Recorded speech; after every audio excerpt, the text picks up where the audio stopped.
Creating from the Heart, the Artistry of Living. I'm Susie Vance, and I'm here with Nicki Caylor.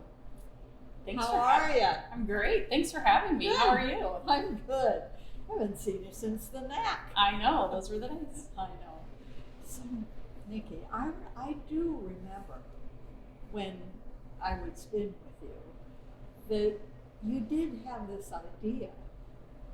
Where did this idea come from? So honestly, it kind of started with, I actually wanted to open my own gym. So I was looking to open my own gym, and my cousin owns some wineries out in Pennsylvania, and he's like, hey, instead of opening a gym, let's partner together and open a winery in Indiana, and you run it and do these parts, and I'll handle taking care of this part. And I was like, okay.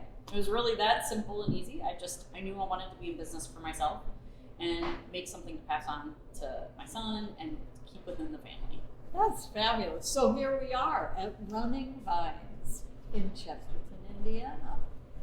We are almost 8 years later. I was going to ask, Yeah. Has it been that long? It'll be 8 years on April the 30th. So we are encroaching in on the anniversary. Did you ever think you would be doing something like this when you were a kid?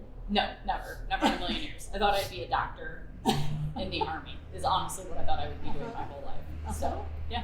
I love this.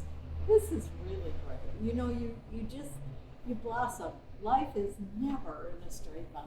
No. In a straight line. No, it is not. Or It's straight like, line. It's like a vine. It is. Intertwining and changing as we grow and however we nurture it. And so talk we to take me it. about what Running Vines is. So Running Vines is a winery. Yeah. So we produce and manufacture all of our own wines. Running Vines then gave birth to its sister location or daughter store or whatever you want to call it, Aftermath Cidery Winery. It was just a fun spin-off of here, and their focus is ciders, all hard ciders. And where is that? Downtown Valpo on Washington Street. So we started crafting ciders for Running Vines the first year we were in business, and we kind of put them out, and people could not get enough of them. I love ciders. Yeah, I'm all about ciders. So that's kind of how that started. So, but for me, it was really about a passion of, I wanted to do something that was bigger than myself. A little back history on me. I was in the Army. I had a heart attack. Remember that. My career did not go as planned in the You military. had a heart attack? I did at 29.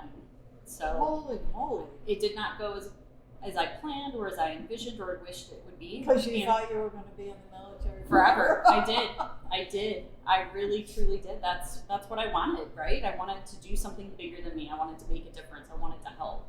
And that was how I envisioned my life, right? That's what I thought was going to happen. And that didn't happen. And when I came home, it was very, very hard. I went through a lot emotionally, having to let go of what I thought that dream would be, and what I thought my life was supposed to be. And I had to recreate myself. And when I was doing that, I worked at other people's businesses and run them and manage them. I just knew I wanted to do something bigger than that. And I wanted to do something that would make a difference and make a difference in my community and being a good employer and providing great pay and benefits for my team members and making sure that I was giving back within my community locally. And so Running Vines really was the birth of me trying to incorporate my love of fitness and my passion for taking care of ourselves with my love of wine. I mean, I'm an Italian girl. I was, born and raised Italian. I'm the youngest of 5 kids, and it was incorporating that love of wine into it, and it just kind of gave birth to Running Vines.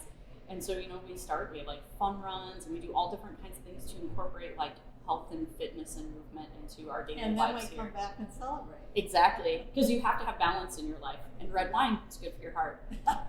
So let's go back to when you were in that painful part, the part where you came home and you realized the dream that you'd had was not going to be for you. How did you work your way out of that? How, So I'm going to be really honest. When I first came home, I was going to have heart surgery, and we knew I was having surgery. And it was going to be in Chicago at one of the larger hospitals there. And the first week or so, I was really depressed. It was hard. My husband pretty much had to pull me out of bed one day. Like, we're going to go to lunch. We need to do something. I would get up each day, I would take a shower, and I would crawl back into bed, and I kept the curtains drawn, the room was dark, and I just cried a lot. I cried a whole lot for that first week. That's a good way to let it go. So it's important. It was. That part. It was. And then I remember it was that Thursday, I'd been home almost a full week, just shy. My husband came in and he opened up the curtains. I'd gotten out of the shower and I did my usual. I brushed my hair and I like crawled back into bed in clean sweats. And he's like, you're going to put some clothes on and we're going to go out and have lunch today.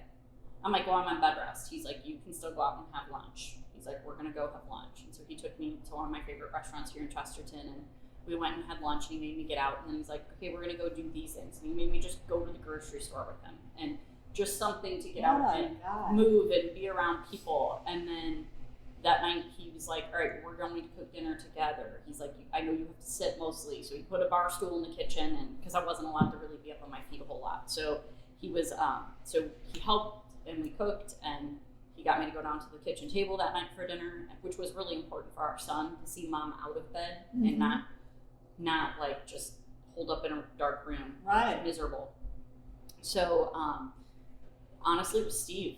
Steve pulled me out. He was like, you've got to move forward. And then the following week I had my surgery, and then 2 weeks later, actually a week later, I was out snow skiing. My cardiologist said, if you feel up to it, you can try it.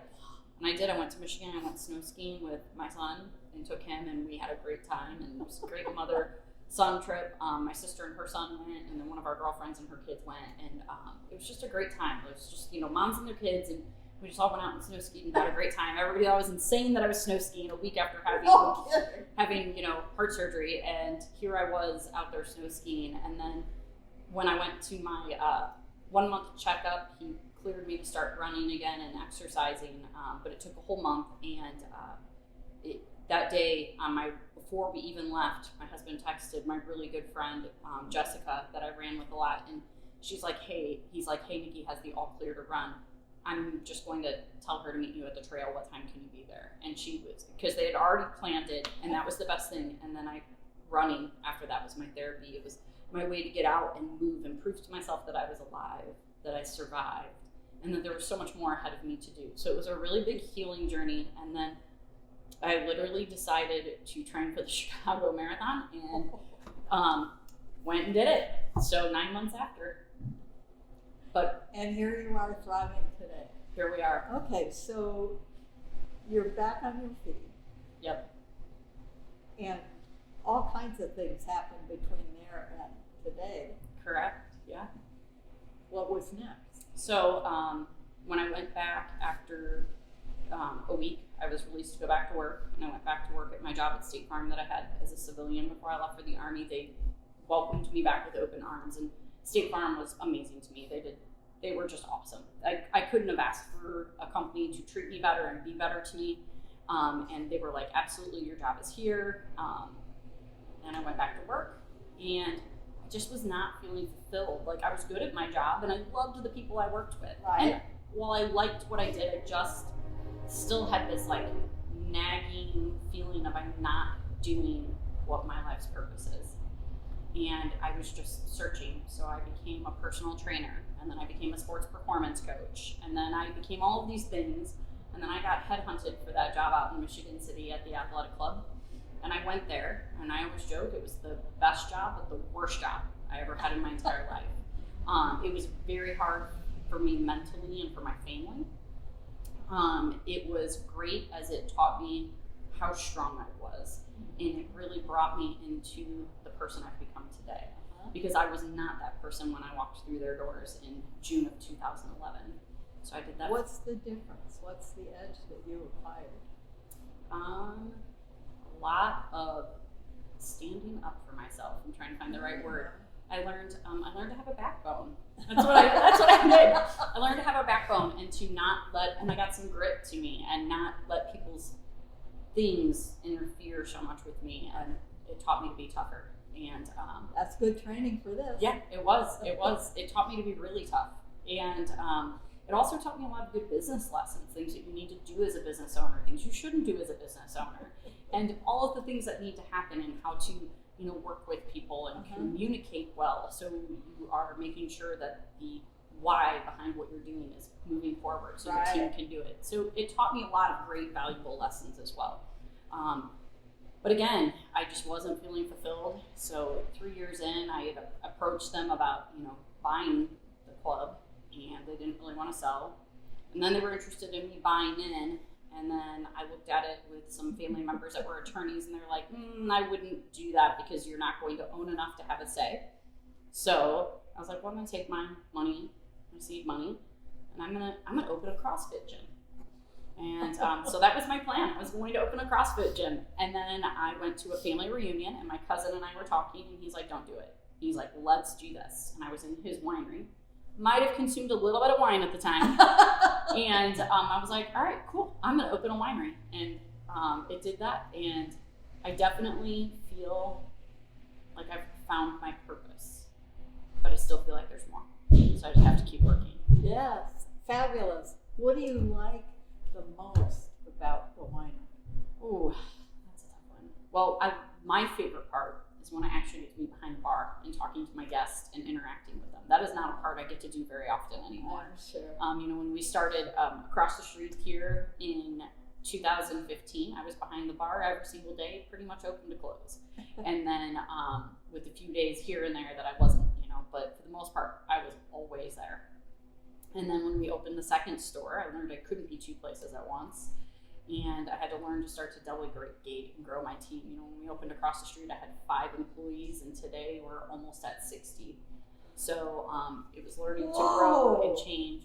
So I like that we are helping provide a life for other people. Yeah. I like that we are offering competitive pay, especially for our industry and our market and what we do. I like that we are building something and that we're giving people opportunities to grow. But I love working with the people, truly, to be honest. I know. If I could pick that. anything I could do, I would be in my tasting rooms every single day talking to the guests. But that does not operate the company, unfortunately. Right. So I keep trying to talk my husband into retiring so he can come do my Your boss job, and I can just come be behind the bar. Miss Nicki. Yeah, I can just be Nicki, just be the face behind the bar. But this is fabulous. So is there anything in particular that you might say to somebody who is in high school and wondering what life is all about? They are thinking of going to college, or they went to college and now they don't know what they're going to do. They thought they'd have life all figured out. And then there's always all the people that quit their job about 2 years ago in the middle of COVID because Right. of just what. Got any advice? don't make yourself think there's only one route. Be ready to adapt and change because life is going to happen. And even though what you think is your dream may not happen, you may find a better dream and your purpose somewhere else along the way. So you just have to be patient with the journey and pivot with it. And don't quit. You There you can't go. quit. You can Can't never quit. quit. You have to Can't just quit. keep going. That's Steve's lesson, right? right. Never quit. That's So. good. Thank you so much for sharing all this. It's been Yeah. great. This is wonderful. So this was Nicki Caylor at Running Vines in Chesterton. She's right on the corner of Broadway and Calumet. We're at 101 Broadway. So check it out if you happen to be in the neighborhood. Susie Vance, Creating from the Heart, the Artistry of Living. See you next time.